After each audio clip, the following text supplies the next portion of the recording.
एक सवाल नहीं, मेरे को लास्ट जवाब देना है। मैं सर को, ये आम आदमी पार्टी से आते हैं, मैं इनको चैलेंज करता हूँ सबके सामने। आरटीआई में 1 महीने में जवाब आ जाता है। ये आरटीआई लगाए, मैं आरटीआई लगाता हूँ, दोनों आरटीआई लेके 1 महीने बाद यहीं खड़े होकर इसी चैनल पे मैं चैलेंज करता हूँ। ये एक बार आरटीआई में ये निकलवा के बता दे कि प्रधानमंत्री जो पेन इस्तेमाल करते हैं लाखों का जो जैकेट पहनते हैं, उसका पैसा टैक्स के पैसों से आता है। ये एक बार प्रूव कर दे, उसके बाद मैं चैलेंज करता हूँ। अगर इनमें हिम्मत है, आम आदमी पार्टी का मुख्यमंत्री आके जवाब दे दे, चैलेंज कर रहा हूँ। ठीक है, तो प्रधानमंत्री जी इतनी महंगी चीजें इस्तेमाल करते हैं क्यों? क्योंकि वो देश के प्रधानमंत्री नहीं हैं। सर, जवाब देता हूँ। नहीं सर, मैं बताऊँ क्या दिक्कत है। तो क्या गुनाह कर दिया? मैं बताता हूँ सर, बाहर नहीं, रुको ना 1 सेकंड। अरे रुको, अरे 1 सेकंड रुको। अरे सर जवाब दे, अरे यार रुको यार, जवाब दे रहा हूँ सर। भारत के संविधान में किसी भी नेता के लिए, चाहे वो सांसद हो, चाहे प्रधानमंत्री हो, चाहे राष्ट्रपति हो, भारत के संविधान में ऐसा कहीं भी नहीं लिखा है कि उसके पहनने वाले कपड़े का खर्च संविधान या लोकतंत्र उठाएगा। जो मोदी जी पहनते हैं वो तुम्हारे और आपके और मेरे टैक्स के दिए हुए पैसों से नहीं पहनते।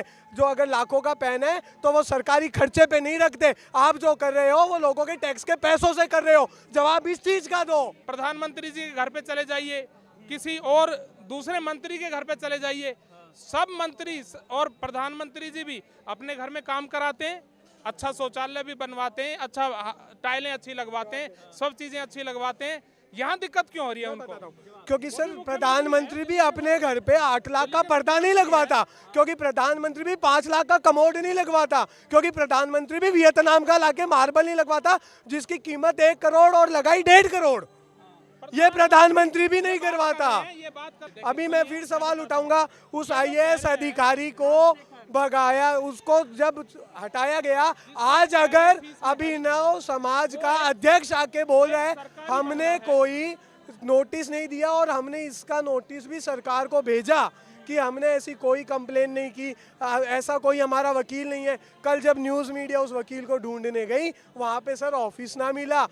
कि केंद्र सरकार दिल्ली सरकार से, आम आदमी पार्टी से पूरी तरह से घबरा गई है और इसलिए जो पावर सुप्रीम कोर्ट ने दी, देश की सर्वोच्च अदालत ने दिल्ली सरकार को, चुनी हुई सरकार को, लोगों की सरकार को, वो वापस एलजी को दे दी उन्होंने। के बाद जो ये सर बोल रहे हैं कि भाई अब केवल सेंट्रल गवर्नमेंट घबरा गई है, उसमें ये भी उन्होंने जो कमेटी बनाई है, अध्यादेश में ये भी लिखा गया है कि बहुमत के आधार पर फैसला होगा और उसके बाद एलजी को एक बार रिपोर्ट भेज दी गई। अगर एलजी उसे मान्यता नहीं देते और वापस आती और अगर एलजी को दोबारा भी वही रिपोर्ट भेजी जाती है तो एलजी को उसे स्वीकार करना पड़ेगा, उसके लिए वो बाध्य है। भाई से ये भाई साहब कह रहे थे कि वो 9 लाख का 10 लाख का सूट पहने थे। तो ये पहली बात तो ये है कि वो अपने सैलरी के पैसे से पहने थे और दूसरा चीज़ कि इससे पहले के प्रधानमंत्री क्या वो अंडरवियर पहन के जाते थे क्या? रजनीश कौशिक है, मैं आम आदमी पार्टी से हूँ और मैं राष्ट्रीय भारतीय शिक्षा परिषद एनजीओ है उसका चेयरमैन हूँ। देखिए, अभी कुछ दिन पहले ही सुप्रीम कोर्ट ने आदेश दिया था दिल्ली सरकार के पक्ष में कि ट्रांसफर पोस्टिंग का अधिकार दिल्ली की चुनी हुई सरकार को है, एलजी को इसका कोई अधिकार नहीं है। उसके एक हफ्ते बाद ही केंद्र सरकार एक अध्यादेश लेके आ गई और उन्होंने एक कमीशन बना दिया, एक बोर्ड बना दिया कि जिसमें उन्होंने कहा जी 3 लोग, जिससे पावर वापस एलजी के पास चली गई, चली नहीं जाएगी, चली गई। उन्होंने कहा कि 3 लोगों की एक कमेटी होगी जिसमें एक मुख्यमंत्री पदेन अध्यक्ष होंगे और 2 लोग सचिव होंगे जो सरकारी अफसर होंगे। वो लोग निर्णय करेंगे ट्रांसफर का, पोस्टिंग का।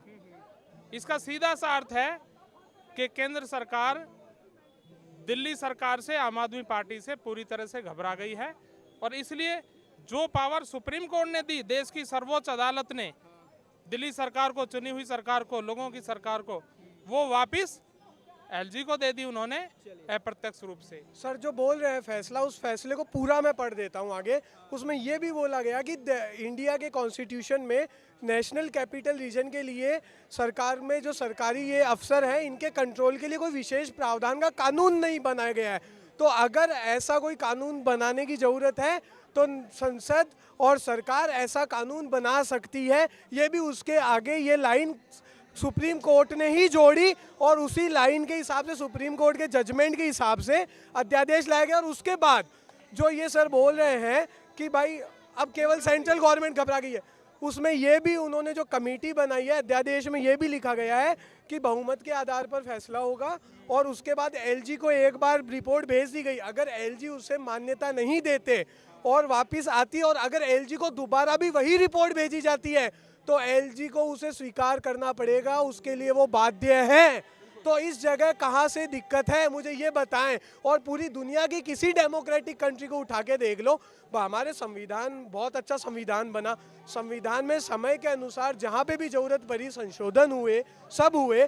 ये सोचने की बात भी है कि भारत दुनिया का सबसे बड़ा लोकतांत्रिक देश है, नेशनल कैपिटल रीजन आज केवल इंडिया का नहीं पूरे साउथ एशिया का पावर हाउस बन चुका है, इंडिया का नेशनल कैपिटल रीजन। सर नहीं सर, पूरे विपक्षी तो अगर देखिए समर्थन की आप बात कर रहे हैं, पूरे विपक्ष कांग्रेस ने 100% समर्थन नहीं दिया है।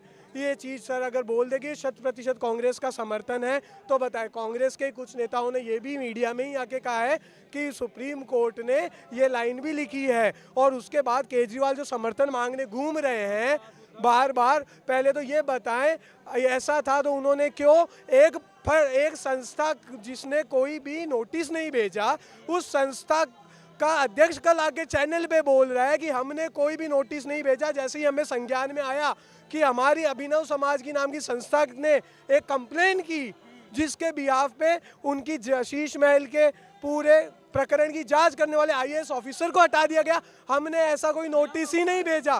तो एक बात बताइए क्या ये सही है? इसके लिए इनसे पावर छीनने जरूरी भी है एक बार के लिए, क्योंकि ये इसका पावर का गलत इस्तेमाल कर रहे हैं। देखिए अभी इन्होंने कहा कि सुप्रीम कोर्ट ने ये कहा कि केंद्र सरकार इस मामले में कानून बना सकती है, ऐसा सुप्रीम कोर्ट ने कोई आदेश नहीं दिया। सुन लीजिए, अब आप सुन लीजिए, मैंने आपकी बात सुन ली, मैंने आपकी बात सुन ली। मैं इनकी बात को जो ये उसमें लिपापोती कर रहे हैं, मैं उसी बात पे आता हूँ जहाँ पर और भी केंद्र शासित प्रदेश हैं, जहाँ जैसे जम्मू कश्मीर है, क्या हम वहाँ वो कमेटी 3 लोगों की कमेटी वहाँ भी निर्णय लेगी ट्रांसफर पोस्टिंग का? जहाँ मनोज सिन्हा एलजी हैं वहाँ भी वो 3 लोगों की कमेटी फैसला करेगी क्या? नहीं करेगी वहाँ, क्योंकि वहाँ तो उनके बिठाए हुए एलजी हैं। नए शीश महल पे नया खुलासा हुआ है। सर दूसरा सवाल मेरा होगा, नए गणेश, मेरा एक नया सवाल है। एक नए शीश महल पे खुलासा हुआ है कि जो भी वो बनाया गया 45 करोड़ में उनकी पत्नी के देखरेख में बनाया गया। सर उससे वो तो सर हम तो संविधान की गोपनीयता की शपथ लेते हैं। गोपनीयता किससे रखनी है? कोई भी चीफ मिनिस्टर या कोई भी मिनिस्टर पब्लिक में आके तो सरकार की बातें करेगा नहीं। जो सरकार कुछ भी अगर आगे का डिसीजन ले रही है, डिसीजन आने, क्योंकि जो सरकार जो डिसीजन पब्लिक से रिलेट करता है उसका करेगी। गोपनीयता की शपथ अपने परिवार से, अपने खास व्यक्तियों से, उनके लिए दी जाती है। यही गोपनीयता है आम आदमी सरकार की।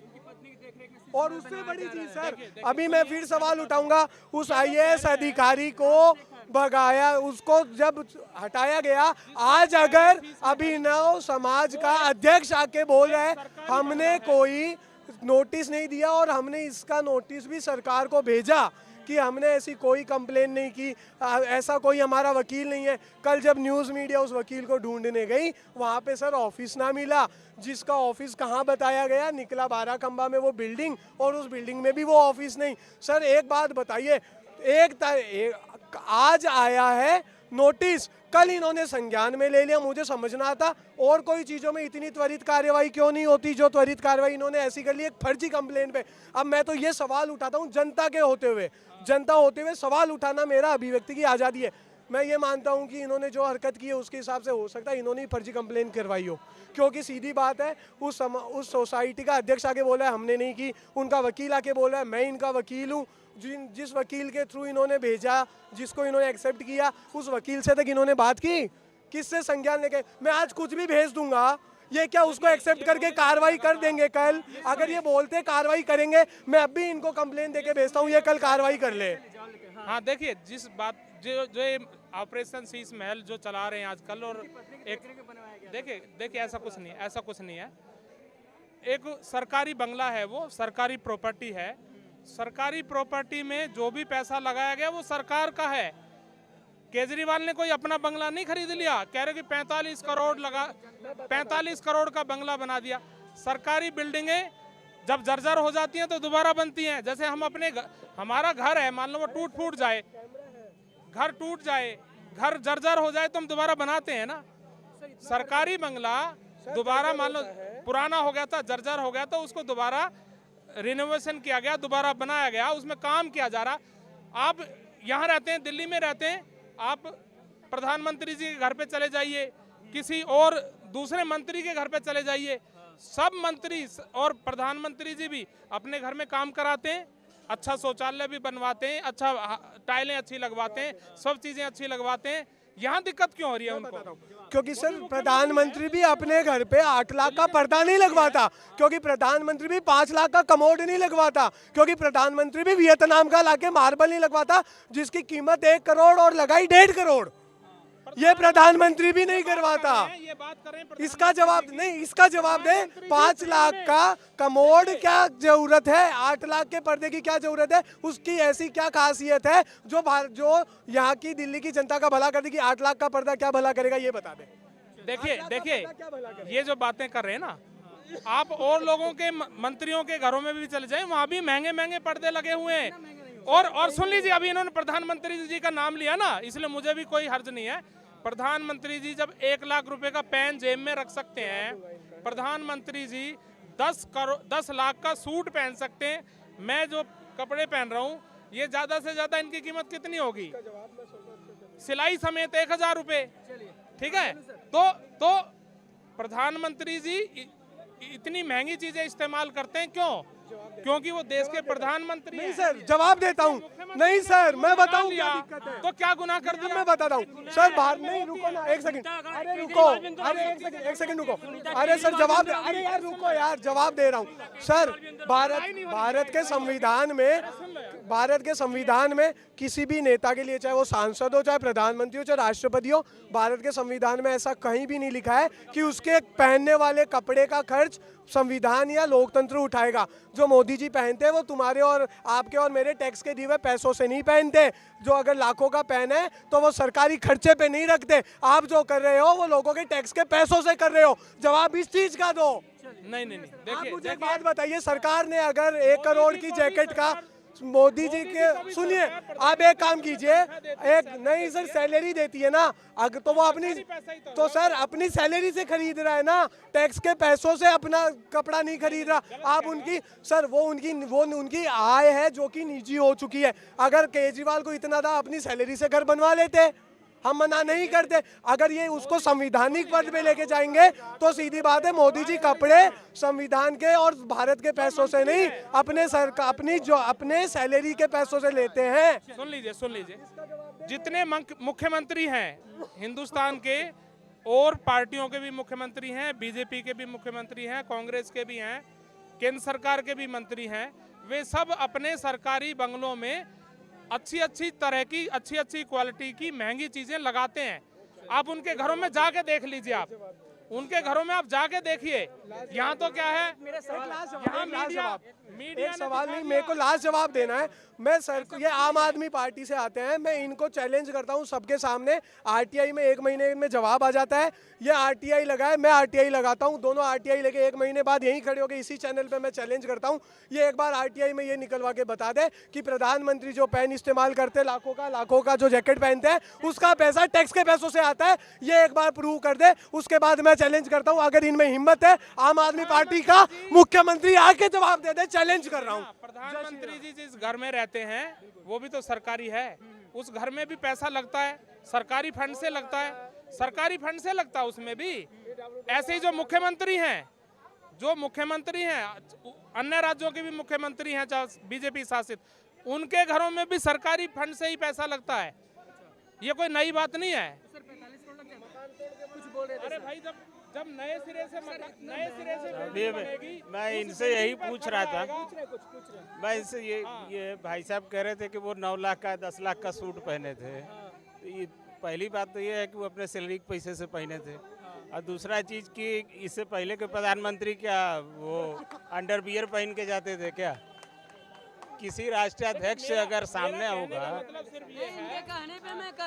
मेरा कहने का मतलब ये है कि जब कोई भी व्यक्ति, जब प्रधानमंत्री है चाहे मुख्यमंत्री है, ये इस देश में कोई पहली बार नहीं हुआ कि वो सरकारी पैसे से उसका घर बनता है।